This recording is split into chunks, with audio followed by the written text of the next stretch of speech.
نحمده ونصلي على رسوله الكريم أما بعد فأعوذ بالله من الشيطان الرجيم بسم الله الرحمن الرحيم ومن آياته أن خلق لكم من أنفسكم أزواجا لتسكنوا إليها وجعل بينكم مودة ورحمة إن في ذلك لآيات لقوم يتفكرون وقال رسول الله صلى الله عليه وسلم النكاح من سنتي فمن رغب عن سنتي فليس مني أو كما قال عليه السلام صدق الله مولانا العظيم وبلغنا رسوله الكريم ونحن على ذلك لمن الشاهدين والشاكرين والذاكرين والحمد لله رب العالمين بلغ العلا بكماله كشف الدجى بجماله حسنت جميع خصاله صلوا عليه وآله اللهم صل على محمد وآله وأسرته وأزواجه وذرياته أجمعين Amma ba'd, hurmatli ulama-i kiram, muhazin sefitler, civan ve novcivan, anizda, ahibba, hurmatli musulman doğanlar. Allah subhanahu ve teala hemmelemizin din için etken hizmetlerimizden, zahmetlerimizden razı olsun. Yaşamalara tevfik, yamanamalardan hifazet etsin. Hurmatli musulman doğanlar, maşallah, barakallah qari sahibin ihlasına, himmetine, arusiylerini, toylarını sünnete mutabık tutupturlar. Bular hallaptırlar. Toylarının ovalını ulamaları getirip, Allah Teala'nın yaxşı bendelerini getirip nasihat ettireli, Allah Teala'nın kelamından, Resulünün kıyamından ayttırali. Ulamaların duasını alaldı, bir yaxşı iqdam ediptirler. Allah Teala bunların eden harcı masraflarını el-baqiyatus salihat amalların cümlesinden aylandır. Hürmetli Müslüman doğanlar, nikahda, hutbe-i nikahda 3 ayet okuluyor. Hemçinan Resulullah mübarek sallallahu aleyhi ve sellem sahabe-i kiramların nikahsının bağlan pillasında Kur'an-ı Azimüşşan'ın 3 ayet-i kerime okuyordular. Ya eyyuhen nasu inna halaknakum min zekerin ve untha. Şu ayeti okuyordular.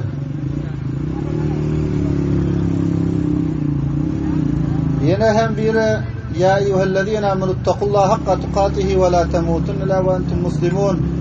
Ve yine biri ya eyyühellezine amenuttakullaha ve kulu kavlen sedida. Şu 3 ayet-i kerimeni okuyup sahabe-i ikramların nikahlarını akdediyordular, bağlıyordular. Bu 3 ayette nikahın fazileti beyan bulunuyor. Nikahın ahkamatları beyan bulunuyor. Bu ayette takvalık beyan bulunuyor. Hürmetli Müslüman doğanlar, nikah etmekten, evlenmekten maksat-ı meram takvalık hasıl etmek.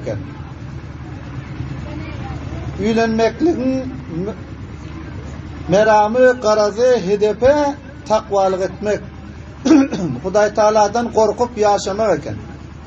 Şol cihetle Resulullah mübarek sallallahu aleyhi ve sellem sahabe-i kiramların nikahsını akdeden pillasında şu 3 ayet-i kerime okuyordular. O şekilde derru hem ulama-i kiramlar nikahıyan pillasında şu 3 ayet okuyup ondan sonra nikahıyorlar. Bu 3 ayette takvalık beyan oluyor. Bundan bildirdi ki nikah etmekten hedef, karar, meram takvalık eken hürmetli Müslüman doğanlar. Şol cihette bizler sahabe-i kiramların halatlarına karak görsek, sahabe-i kiramlar nikah eden pillasında olar hedefleri, meramları, karazları fakat takvalıktı, Allah Teala'dan korkup yaşamaktı. Olar hayşat-ı nefsini pürra etmek, bu niyetten nikah eden yoktular. Bu yine sahabe-i kiramlar köp sadalık bilen nikah ediyordular. Hemçinan aşarı-i mübeşşere 10 yer behiştinin biri Abdurrahman bin Avf radıyallahu ta'ala anhu.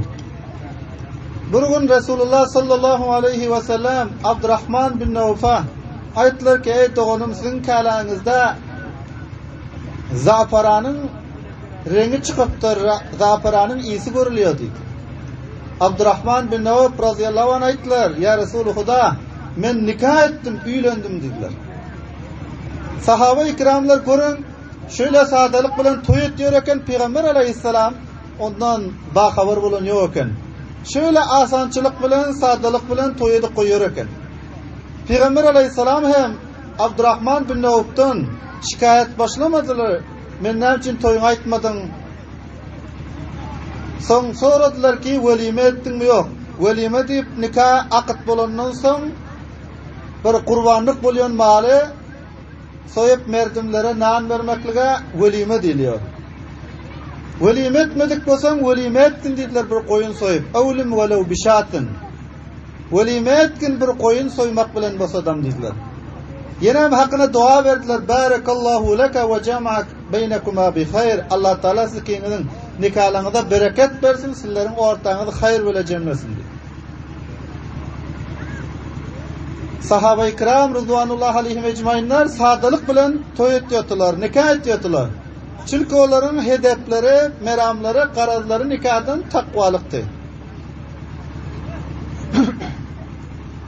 Ve yine hem sahabe-i kiram rızvanullahi aleyhim ecmainler sadalık bilen nikah ediyordular. Ona bir misal.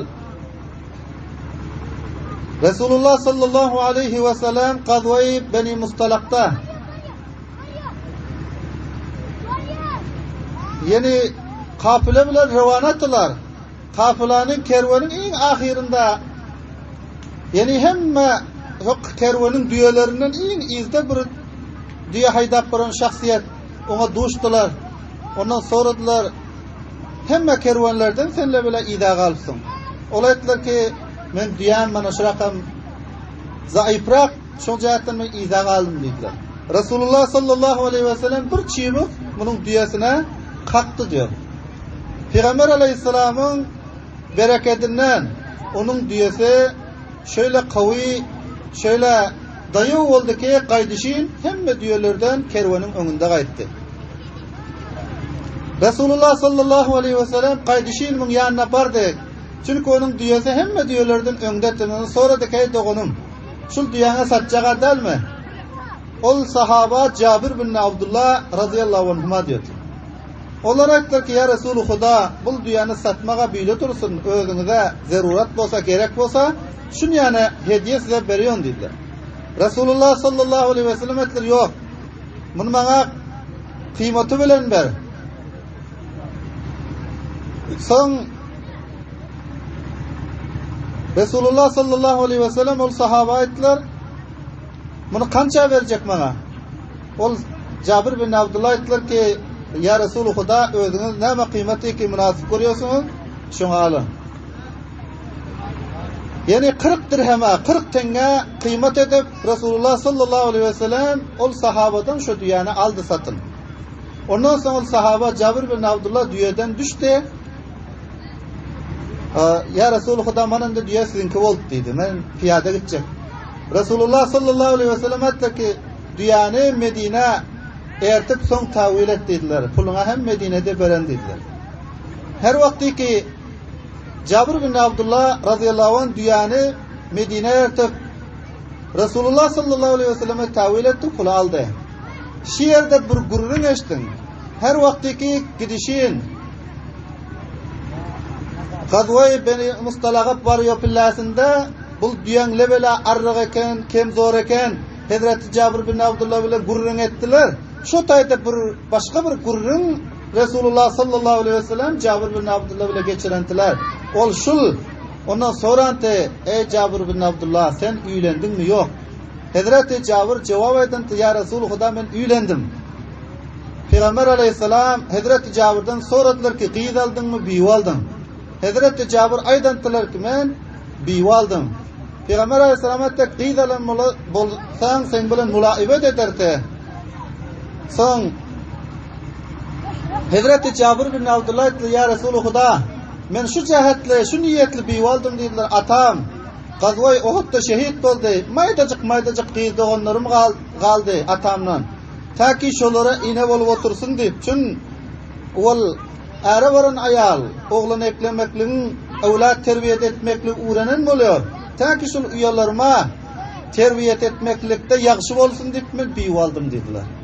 Resulullah sallallahu aleyhi ve sellem şol Cabir bin Abdullah şondan düýany satyn alyp pes ýaňatandan düýany hem özüne bagşyş etdiler. Olaryň hedef meramlary şulty Hazreti Cabir'a onun toyuna kömek etmek. Sahabe-i kiramlar görün şöyle sadalyk bilen nikah etýärdiler. Resulullah sallallahu aleyhi ve sellem hem son habar tapan eken. Resulullah sallallahu aleyhi ve sellem son habar tap onu şikayet başlamadılar ki men toyuna aýtmapsyň. Umsum ödüň edip goýsun dip. Belki onun toyuna kömek etdiler bir diýe.